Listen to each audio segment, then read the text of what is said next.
तीन चार शोबों को देख लें कि क्या हो रहा है और इसका बहुत ज़बरदस्त फाइनेंशियल इम्पैक्ट हो रहा है। मिसाल के तौर पर बायोटेक्नोलॉजी की फील्ड ले लें।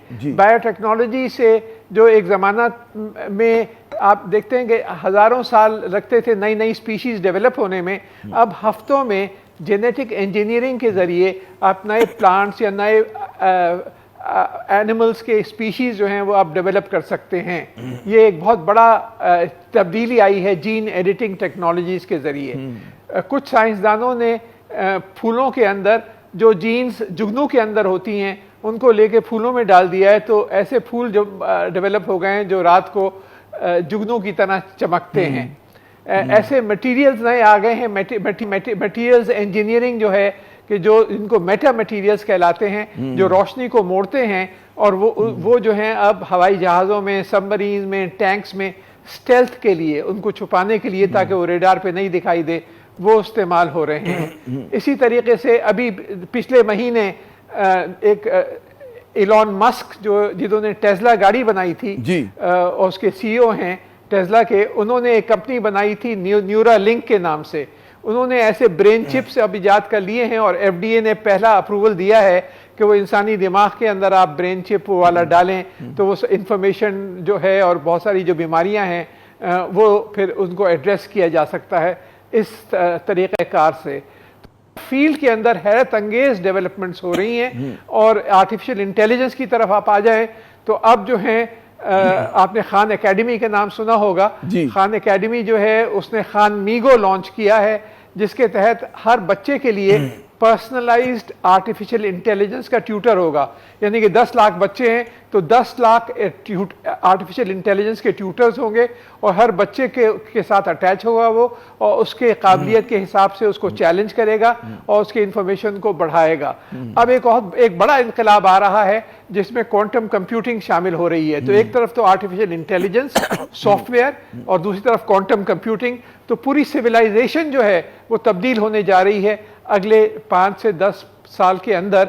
जब आप देखेंगे कि और ये सब जो बातें कर रहा हूँ इनके पीछे अरबों डॉलर की कमाई हो रही है, जो कंपनियां इन्वेस्ट कर रही हैं। आज दुनिया की टॉप 10 कंपनियां अगर आप देखें बैनुल-अक़वामी रैंकिंग में, फॉर्च्यून 500 में चले जाइए तो टॉप 10 कंपनीज जो है वो सारी टेक्नोलॉजी की कंपनीज आपको दिखाई देंगी। अच्छा, ये मुझे बताइए, ये जो आपने जो एक खाका खींचा मुस्तकबिल की दुनिया का, वाकई ऐसी, और हम लोग सदी में 19वीं सदी के मसाइल में फंसे हुए हैं। पाकिस्तान जो है कम से कम 20वीं सदी में तो है ही है। अच्छा, और उसमें जो मुस्तकबिल का खाका हमारा बन रहा है, तो ये तो बड़ी कहते हैं डिस्टर्ब करने वाली टेक्नोलॉजी भी आ रही है ना, कि उसके अंदर ज़ाहिर है कि जहाँ अपॉर्चुनिटीज़ हैं वहाँ हम जैसे ममालिक जो हैं या कौमें जो हैं वो पीछे भी रह सकती हैं। वहाँ पे जॉब लॉसेस भी हो रहे होंगे। वहाँ पे मतलब है कि हमें नई टेक्नोलॉजी हमारे पास है नहीं, और पुरानी जो है नौकरियाँ चली गई लोगों की। कितना बड़ा चैलेंज है हमारे जैसे मुल्कों के लिए जो पीछे रह गए? ये बहुत बड़ा चैलेंज है जी, बिल्कुल आपने सही फरमाया, बहुत बड़ा चैलेंज है। और इसी वजह से एक आर्टिफिशियल इंटेलिजेंस के मैदान में एक सेंटर कराची यूनिवर्सिटी में जो हमारा इदारा है international centre for chemical and biological sciences, जो यूनेस्को सेंटर ऑफ एक्सीलेंस भी है, वहाँ पे एक बड़ा एआई सेंटर कायम हो रहा है। इसी तरह हरीपुर में पाकिस्तान ऑस्ट्रियन यूनिवर्सिटी में कायम हो रहा है।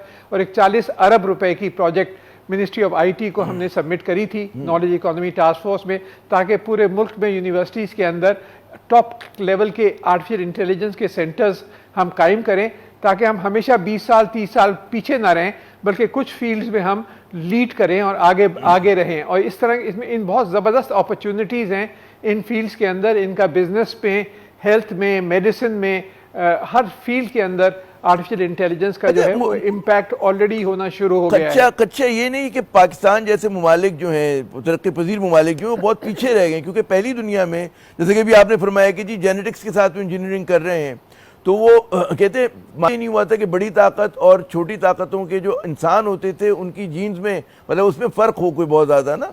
और अब तो आप क्योंकि उसको चेंज कर सकते हैं, उसमें जैसे आपने कहा कि टेक्नोलॉजी को अपने जिस्म का हिस्सा बना सकते हैं। आपने खुद फरमाया कि चिप लग सकती है आप में, तो वो तो एक सुपर सोल्जर, सुपरमैन टाइप के लोग तख्लीक कर रहे होंगे, और वो अपनी मर्जी से कहते हैं ना मेड टू ऑर्डर बेबीज आ रहे होंगे। उसमें फिर हमारे जैसे मुल्क कहाँ जाएंगे जो सेहत के शोबे में? हम तो अभी मतलब पोलियो से कुश्ती लड़ रहे हैं जो दुनिया में ख़त्म हो गया जी। अगर लीडरशिप सही हो तो आप 10 साल के अंदर कैच कर सकते हैं। आपके यहाँ जो बच्चे निकल रहे हैं मास्टर्स करके جو اچھے یونیورسٹی سے ان کی قابلیت ہے ان کو آپ 3 4 5 سال کے لیے پی ایچ ڈی کرنے بھیجیں، 3 4 سال پوسٹ ڈاکٹرل ٹریننگ کریں اور پھر یہاں پہ کلسٹرنگ کریں ان کو.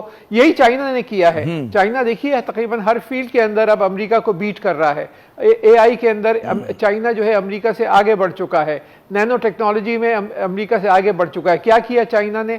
سن 1978 میں انہوں نے بڑے پیمانے پہ بچوں کو بھیجنا شروع کیا پی ایچ ڈی کے لیے، پوسٹ ڈاکٹرل ٹریننگ کے لیے، امریکہ، یورپ وغیرہ. پچھلے سال کوئی 6 لاکھ بچے جو ہیں وہ امریکہ گئے ہیں چائنا سے اور یورپ، اور 5 ساڑھے 5 لاکھ بچے جو ہیں وہ کمپلیٹ کر کے واپس آئے ہیں. تو ہر سال پھر جو لاکھوں بچے جو پی ایچ ڈی کر کے آ رہے ہیں ان کو کلسٹر کیا جا رہا ہے، سینٹرز آف ایکسلنس بنائے جا رہے ہیں، اور جس کی وجہ سے ہر فیلڈ میں اب دیکھیں نا چائنا نے جو اب ایئر کرافٹ بنائے ہیں جو 5th جنریشن اور 6th جنریشن ایئر کرافٹ ہیں، امریکہ خاصا پریشان ہے جو ان کا ڈریگن 20 ہے اور جو دوسرے ایئر کرافٹ بنا رہے ہیں کہ وہ ان کے پاس وہ ٹیکنالوجیز آ گئی ہیں جس میں امریکہ کو بھی مشکلات ہو رہی ہیں. تو اس میں 10 سال اگر آپ فوکسڈ ایفرٹ کریں تو آپ کیچ اپ کر سکتے ہیں. یہ نہیں ہے کہ آپ 50-100 سال کرنا ہے، لیکن آپ کی جو لیڈرشپ ہے اس کا ویژن صحیح ہونا چاہیے، ایک نیشنل اسٹریٹجی ہونی چاہیے، ہر منسٹری کو ٹارگٹ ہونا چاہیے کہ آپ کو کم از کم $10 ارب کی ایکسپورٹ 4 سال میں کر کے دینی ہے، چاہے وہ ایگریکلچر منسٹری ہو، چاہے آئی ٹی منسٹری ہو، چاہے وہ ٹارگیٹڈ ہونا چاہیے. اور ہر منسٹر کی اور سیکرٹری کی پرفارمنس انڈیکیٹرز ہونا چاہیے، اور جو اس پہ نہ پورے ہوں ان کی چھٹی ہو جانی چاہیے. تو پورے نظام کے اندر بنیادی تبدیلیوں کی ضرورت ہے.